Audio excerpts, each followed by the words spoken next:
And इसका purpose क्या होता है, centralize patient data, centralize patient data होता है and streamline workflows and improves care quality across all hospital department. Hospital के जितने भी डिपार्टमेंट्स होते हैं उन सब में एक सेंट्रल प्लेस से लेकर बाकी जगहों पे वो इन्फॉर्मेशन जैसी नीड होती है उसके अकॉर्डिंग सर्कुलेट होती है। तो स्कोप क्या है, covers patient registration, clinical records, lab pharmacy, billing, HR, inventory and report, ये सारी चीजें इसमें आती हैं। Components EHR, patient management, order entry, pharmacy, radiology, lab billing, analyticals, modules, ये सारी चीजें इसके कंपोनेंट्स होते हैं। स्टैंडर्ड की बात करें तो follows HL7, FHR, ICD-10, STOMAT, CT diagram and national e-health interoperability standards, ये सारे स्टैंडर्ड्स को ये फॉलो करते हैं।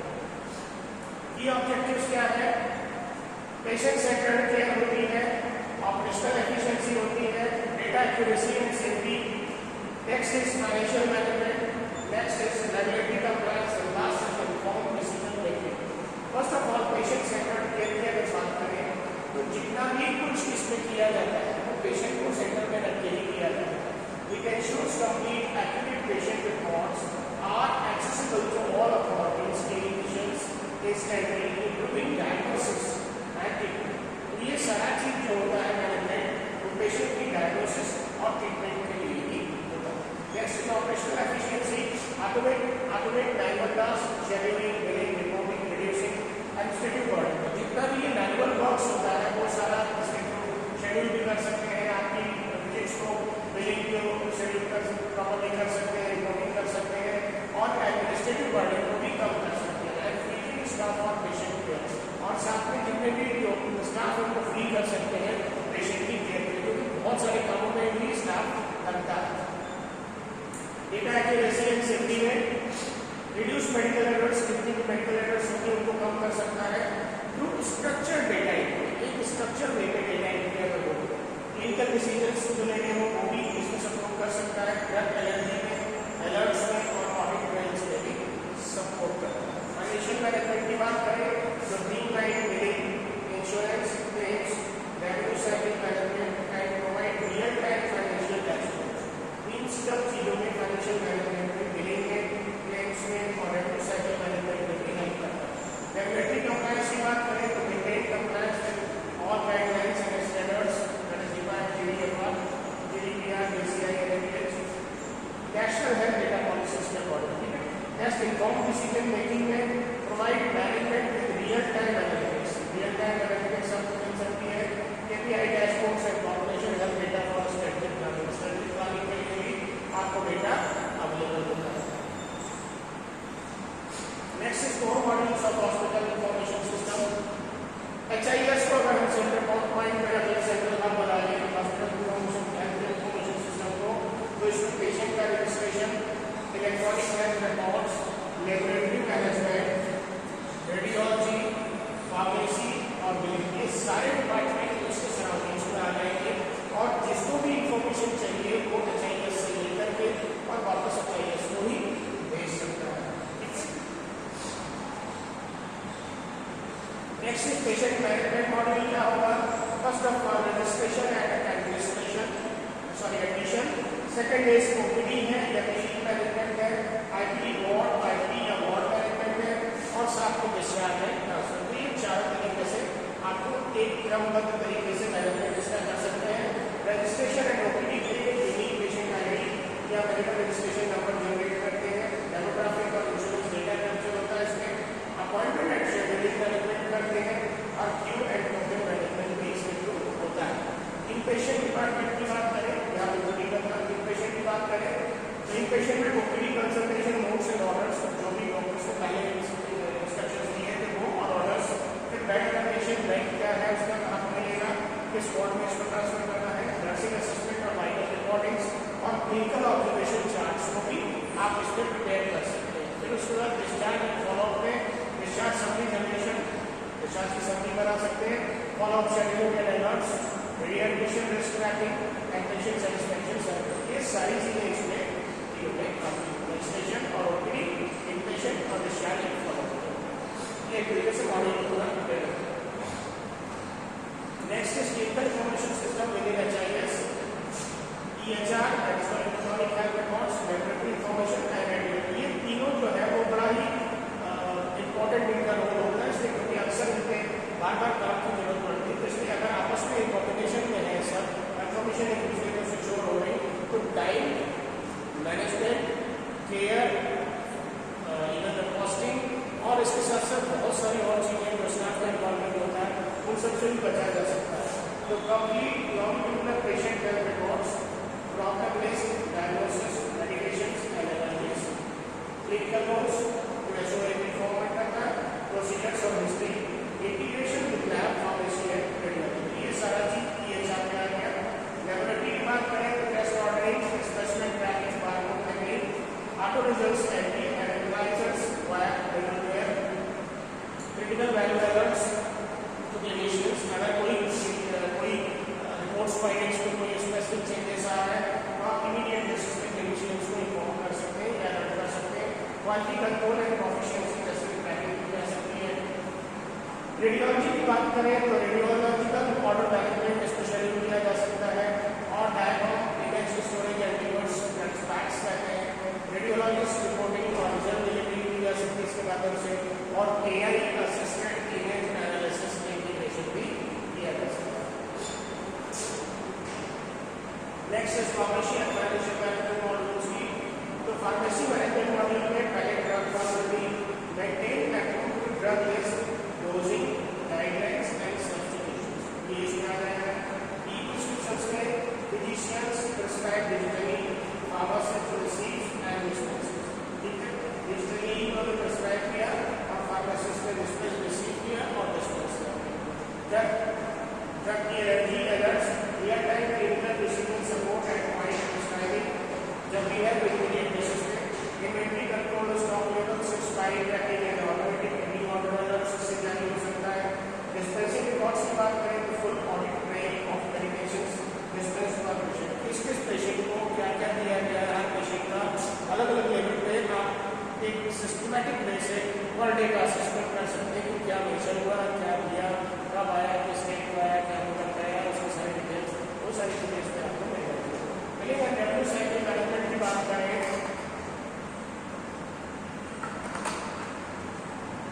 तो charge capture, automatic charge posting from orders, procedures and services, हर एक चार्ज फिक्स होते हैं प्रोसीजर्स के, आप एंटर करेंगे उस प्रोसीजर को उसमें ऑलरेडी उसमें सबका एक मेंटेन करना है, एंटर करेंगे उस चार्ज उसका एंट्री अमाउंट की भी आता है सर्विसेज। इंश्योरेंस एंट्री में रियल टाइम एलिजिबिलिटी चेक्स हो जाएंगे, फ्री ऑफ ट्रांजैक्शन और ई क्लेम्स केस में भी आप इमीडिएट असेस कर सकते हैं। पेशेंट बिलिंग की बात करें तो आइटमाइज बिलिंग होता है, जो आइटम यूज करते हैं उसके हिसाब से बिल होता है। कोपिंग कलेक्शंस, इंस्टॉलमेंट प्लान्स भी देख सकते हैं इसमें।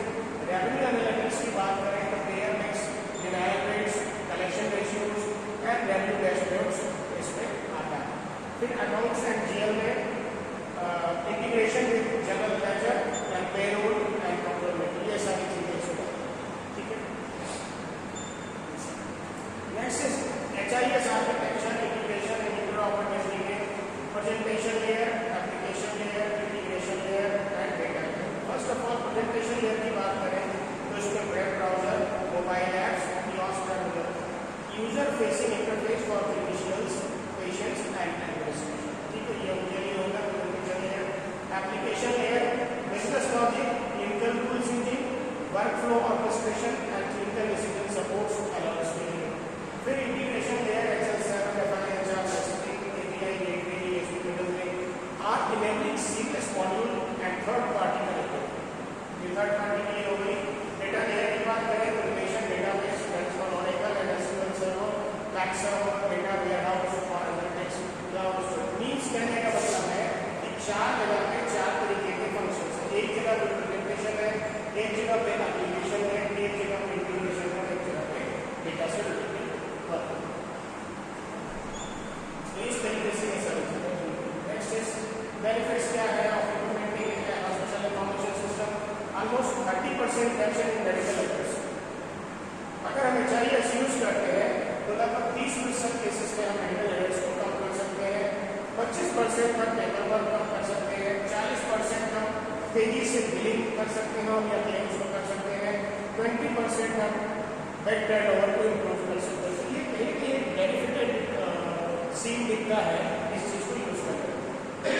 Next is enhance patient safety, patient की सेफ्टी को बढ़ाता है, सीमलेस इंफॉर्मेशन फ्लो करता है, कॉस्ट भी रिडक्शन होता है, और सबसे बड़ी बात एविडेंस बेस्ड एनालिसिस हो सकती है, जिससे आप आगे के लिए प्लान कर सकते हैं कोई भी डिसीजन ले।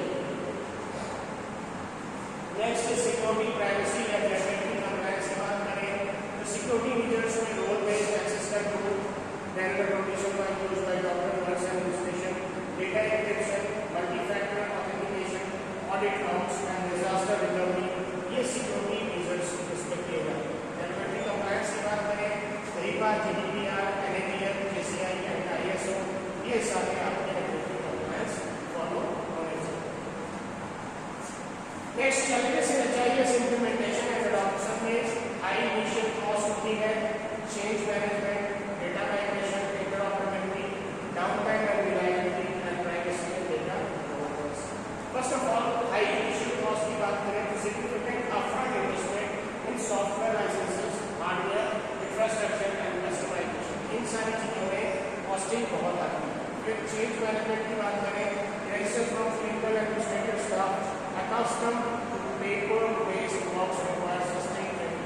Actually क्या होता है, जब पहले से आपने पेपर पे काम किया होता है तो फिर जब उसको इस तरीके की चीज़ों पे सिस्टम पे काम करना होता है तो चीज़ों को ट्रेन जब तक उनको ठीक से नहीं करेंगे तो उसमें वर्क करने में दिक्कत आता है। ये चैलेंजेस होते हैं और उसको अडॉप्ट करने में टाइम लगता है। डेटा माइग्रेशन की बात करें तो converting legacy paper records and old electronic systems to new HIS without data loss is complex. तो इसमें चेंज ओवर करने में डेटा लॉस होने के भी चांसेस होते हैं, लेकिन अगर ट्रेनिंग और टेक्नोलॉजी का सही से यूज करना सिखाया जाए तो वो भी मुश्किलें सॉल्व हो सकती है। इंटरऑपरेबिलिटी की बात करें, integration with existing stand alone system legacy alliance RIS packs and external hack box, तो ये इंटरऑपरेबिलिटी एक तरीके से इस तरीके से मेंटेन की जा सकती है। Downtime and reliability, any system outage directly impacts patient, अगर वो किसी समय डाउन टाइम में चला जाए तो उससे पेशेंट की जो इम्पैक्ट है उसमें बहुत ज़्यादा पड़ेगा। वो बस PRMDC प्लानिंग एंड कंप्लाइंस कैसे नहीं जा रहा है, ये कहीं भी अगर वर्क नहीं करता है सही से तो उस स्टेज में कहीं ना कहीं मुश्किल आ सकती है। फिर प्राइवेसी एंड डेटा गवर्नेंस की बात करें, ensuring patient data is protected, consent is obtained and users compliance with national data laws. Privacy में यही करना है और डेटा को भी कवर करना है। Next is future trends and emerging technologies of HIS, AI and machine learning, cloud-based HIS, Internet of Medical Things, e-processing, Internet of Medical Things, जिसको IoT कहते हैं, wearables, the smart beds, connected monitors, push real time, patient data directly into HIS और continuous monitoring। तो कुछ devices ऐसी हैं जो internet सबसे लिए जरूरी होता है, उसमें जुड़ी हुई काम करते हैं, इसके मेडिकल थिंग्स भी इससे रिलेटेड होते हैं। इंटरऑपरेबल हेल्थ नेटवर्क्स में नेशनल हेल्थ स्टार्स समाचार मेडिकल पेशेंट डेटा को फ्लो अक्रॉस वर्ल्ड, अगर ये इस तरीके से वर्कअप होने लगे तो पेशेंट्स को हर जगह पे अलग अलग जगह पर जैसे जरूरत पड़ेगी उसके हिसाब से नेशनल हेल्थ प्रोग्राम्स को भी आप आगे मेंटेन करने में हेल्प कर सकते हैं। ब्लॉकचेन और हेल्थ नेटवर्क्स में enable patients control health data, ledgers and consuming consent connected and cross pointed data, तो कहीं ना कहीं ब्लॉकचेन और हेल्थ नेटवर्क्स को भी इसके थ्रू जो है कहीं ना कहीं आप इंप्रूव कर सकते हैं, इस टेक्नोलॉजी को यूज कर सकते हैं। पेशेंट पोर्टल और टेलीमेडिसिन की बात है तो patient access records, book appointments, receive results and consult virtually, closing the digital health record, ठीक है। तो पेशेंट को आप दूसरी जगह करके रिकॉर्ड्स उसके एक्सेस कर सकते हैं, अपॉइंटमेंट ले सकते हैं, रिसीव कर सकते हैं, रिजल्ट्स उसके एक्सेस कर सकते हैं और कंसल्ट भी वर्चुअली कर सकते हैं। ये सारे बेनिफिट्स हैं एक तरीके से नई टेक्नोलॉजी से। फिर की डेटाबेस की बात करें अगर HIS में तो first of all HIS integrates all hospital functions, सारे हॉस्पिटल को फंक्शन को इंटीग्रेट कर सकता है जिसमें clinical, administrative, financial and at one platform, इन तीनों को एक ही प्लेटफॉर्म पे मैनेज किया जा सकता है। Core modules EHR, patient management, LIS, RIS, PACS, pharmacy, billing, analytics and HR, ये सारा चीजें इनके नाम में मॉड्यूल हो सकता है। कोर मॉड्यूल्स में रिड्यूसेस मेडिकल एरर्स से कम करते हैं, उनको स्केल मल्टीप्लिकेशन की गेट बढ़ती होती है और ऑपरेशनल एफिशिएंसी भी बढ़ती है।